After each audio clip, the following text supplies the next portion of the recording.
మొన్న అఖిల్ బర్త్డే సందర్భంగా తను తీయబోయే న్యూ మూవీ లెనిన్ టీజర్ అయితే రిలీజ్ అయింది భయ్య. ఈ టీజర్ ఎవరు ఎక్స్పెక్ట్ చేయని రేంజ్లో ఉండటం చూసి ఆడియన్స్ అందరూ షాక్ అయిపోయారు. వామ్మో, అఖిల్ ఇలాంటి మూవీ చేయబోతున్నాడని ఒక్కసారిగా అందరిలో ఆలోచన మొదలైంది. ఇందులో అఖిల్ లుక్స్ కానీ మాట్లాడే యాస కానీ చాలా డిఫరెంట్గా ఉన్నాయి. గుబురు గడ్డంతో కండలు తిరిగిన బాడీతో ఫస్ట్ టైం రగ్గు లుక్లో దర్శనమిచ్చాడు అఖిల్.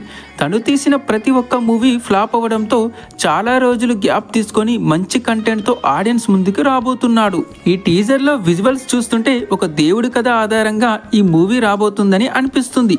ధర్మం కోసం పోరాడే యోధుడిగా అఖిల్ ఇందులో కనిపించబోతున్నాడు. అండ్ శ్రీలీల ఈ మూవీలో హీరోయిన్గా నటిస్తుంది. గత కొద్ది కాలంగా శ్రీలీలకి ఒక హిట్ కూడా లేదు. ఒక పక్క హీరోగా అఖిల్కి, హీరోయిన్గా శ్రీలీలకి చాలా బ్యాడ్ టైం నడుస్తుంది.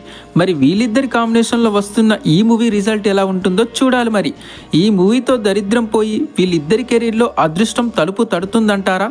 మరి దీని మీద మీ ఒపీనియన్ ఏంటో కింద కామెంట్లో చెప్పండి.